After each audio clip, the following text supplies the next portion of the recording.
Little known fact, you're known as the Paul McCartney of South Jersey. Is that right? Yeah. Did you hear that? Not because of my boyish looks. No, I've never heard that before. Here comes the sun, doo-doo-doo-doo. Here comes the sun, and I say it's alright.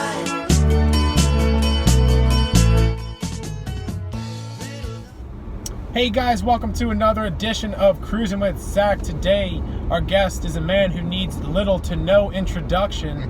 He is the co-host of 97.3 ESPN's The Sports Bash, Mr. Pete Thompson. PT, welcome on the show. Hi, Zach. Thanks for having me. This is fun. Little Cruisin with Zach, my debut episode. I'm happy to be a part of it. We got the PT, we got the ZE. All right.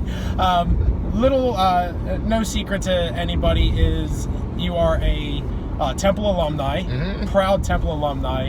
But what some people may not know is you spent quite a little time in Nebraska. Yeah, decade. This shy of a decade. A decade, yeah. What brought you out to the Cornhusker State? My first job in television. So when I got out of Temple, you're not going to start right in Philadelphia, 3/6/10, 29 at that point. That was 1993.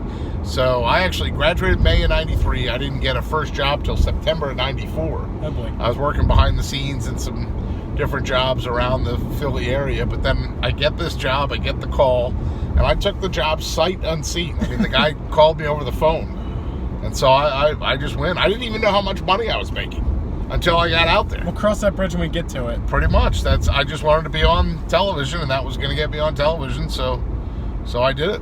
There you go. And you were there out for 10 years. I was in 3 different towns. I started in Scotts Bluff, which is 35 miles from the Wyoming border. Okay. I affectionately tell people that if they ever saw the movie Dances with Wolves, yes, it looked like that. Like in town, it had like a Burger King, a McDonald's, all the normal stuff, Walmart. Right. But out of town, all these trees that were driving around out here in Galloway, you couldn't see anything. I mean, for miles, you could see everything. I'm sorry, there was nothing to block it. Like 3-4 miles you could see on the horizon because there were no billboards, no signs, no trees, nothing. Yeah, it was a whole different. So, do you have any fun facts about Nebraska? Sure. I'm an admiral in the Nebraska Navy.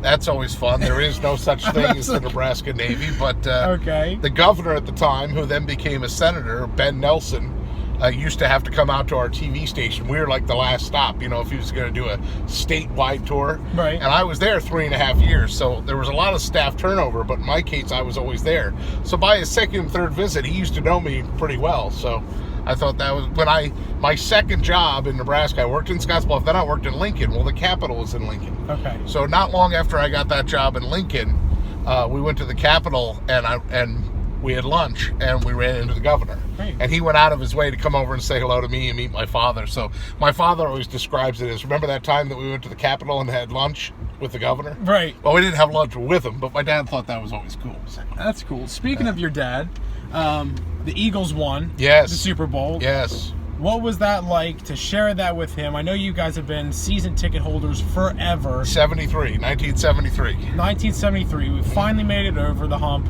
What was that like to have you there with your dad and your friends and family? It was pretty amazing. I mean, just the fact that I got to go, and I went as media, and there was a little mix-up. I thought my media pass would get me into the game, but there were 2 different designations of media. Our media was week of game only. So then as I got out there, the tickets were like $4,000. I mean, it's just ridiculous. And my family part of them bringing me along was that they didn't have to worry about getting me a ticket. So technically I was not in the stadium the minute the clock hit 0. But within 20 minutes of the game being over, he was back. Our hotel was that close. Wow. And he was back, and he and I went out to a bar and had a couple beers to celebrate. And it was really, really special. Yeah. Just to be a part. I mean, and there are people still that are like, well, gee, weren't you upset that you didn't get to go? No, I did get to go. The only part I didn't do was the actual in the game part. That doesn't bother me very much. Right. So you are kind of like a walking, talking version of a wacky inflatable arm guy. And what I mean by that is every time there's a charitable event, every time there's a foundation, somewhere you're there. You're shaking hands, you're kissing babies. Right. We had the Humane Society, Ocean City Humane Society, on a couple weeks ago. Right. And they're doing the Beat Pete mini golf tournament. Yep. What else you got coming down the pike? Well, I just came off a stretch where actually I did 2 charity events in the same day. I did the 200 Club, which I do for fallen firefighters, police, and EMT that are killed in the line of duty. And that Josh Vidal, the Atlantic City police officer who had been shot, he was the keynote speaker. He was amazing. Oh, wow. Really? He was amazing. He and his wife spoke, which was just really, really good. And then later that day, I did the National Football Foundation at the Carriage House out in Galloway, and I do that every spring.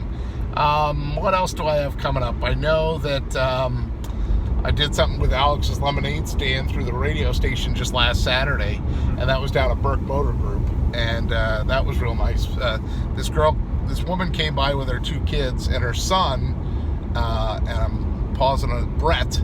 Her son Brett was 11 now, and her daughter Maggie was 7. Well, Brett had been diagnosed with pediatric cancer when he was like 2 or 3, and he's better now. They only get scanned once every year, but she had gone through that, so she was helping out. And then her daughter, I mean, I just fell in love with this little girl. She comes up, I don't have kids, right? But I'm a good uncle. So, and even my niece Connie is now a sophomore at Clemson, so it's not like there's a lot of young kids that I'm around. Right. And this girl came up to the table where we were doing our live remotes, and she had the Alex's Lemonade book with her. And I said, well, what's your name? She said, Maggie.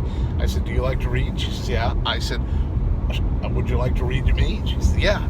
So she starts to read the book, and it quickly becomes evident that she's going to finish this book. Like, and it's a kid's book. It's not that long. Right. But the book is about Alex's Lemonade Stand. So obviously, like Bambi, spoiler alert, it has a bad ending, right?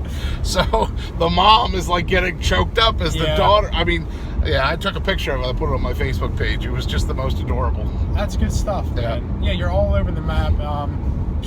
Man, every time you turn around, there you are, helping someone out, helping out a foundation, something like that. But I hate to do it, but I'm going to grill you right now. We're going to go in the lightning round. Okay, lightning round. Bring it on. All right. If you could have a superpower, not flying, what would you be? That must be the number one answer. That's the number one answer, so I'm taking that right off the table. I'd say number 2 would probably be like that Harry Potter cloak of invisibility. Like if you could be invisible, I think that would be cool. All right, invisibility. That's cool. If you could be one person for one day, what would you be? Who would you be? A beetle.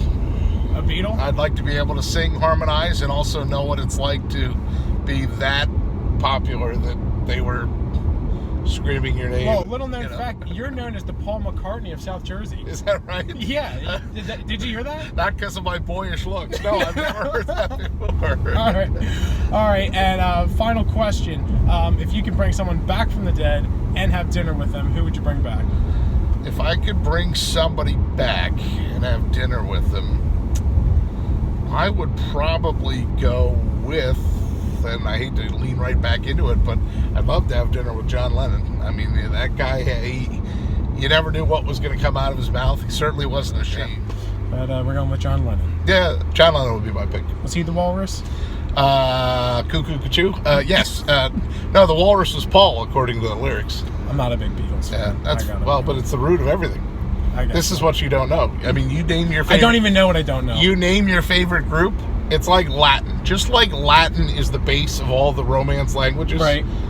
The Beatles are essentially the base of all music, it feels like, because basically from 56 or 57 on, there were groups that were influenced by the Beatles sound. How about that? Yeah. All right, a little bit of sports, a little bit of music. Sure. You're a jack of all trades. So, real quick, where Master of none. Where can people find you? ESPN, obviously, your Facebook page. Where can people find you? Right. So, in job order, I'm with 97.3 ESPN 4 days a week. So tune in between 2 o'clock and 6 o'clock on 97.3. Hear me with Mike Gill. Always do. I am still with SNJ Today out in Millville. So people say they miss TV 40, and there's still TV going. They do a daily newscast out of Millville. I don't know if you can see past my wide body here. I can see just fine. Okay, we got the 2014 Pathfinder, so we're doing good. So Millville, that's 7 o'clock and 11 o'clock on SNJ Today. I filled in there a couple Wednesdays ago. He's looking at me fill in. I'm there in high school football season, so I still do. People are like, they missed the Friday Night Blitz. Right. Well, I still do a version of that. It just airs on Saturday. Okay. And it's a half-hour program. Is that the Under Review? Minutes. No, that is the Locker Room is what the name of the show is. Gotcha. Under Review, which I'm glad you brought up, is my third job That's the Cape May County Herald. And in fact, last night I put it together and put it in a Dropbox overnight. And then this morning, the girl, Steph Sella, that used to be my intern at TV40, is now the sports video producer at the Cape May County Herald. She puts all the video together, and then she'll send me a link back, and I put that up on my Facebook page. If you're looking for me on Facebook, look for Pete B. Thompson. That's because there's a lot of Pete Thompsons out there. And if we're not already friends, maybe send me a message in addition to a friend request, because I had a lot of friend requests build up that I don't know who these people are. So, and then I'm on Twitter, so that's at the PT973 is my Twitter handle. I'm not on Instagram, so. Well, we got to get you on there. There you go. You could see other people's Instagram stuff without having to be on there yourself. There you go. All right, so you get the admission without paying. Good That's stuff. right. All right. Well, PT, thanks so much for coming on the show. Zach, it was great. Cruising with Zach. I was cruising. He's Zach. He's PT. See you guys.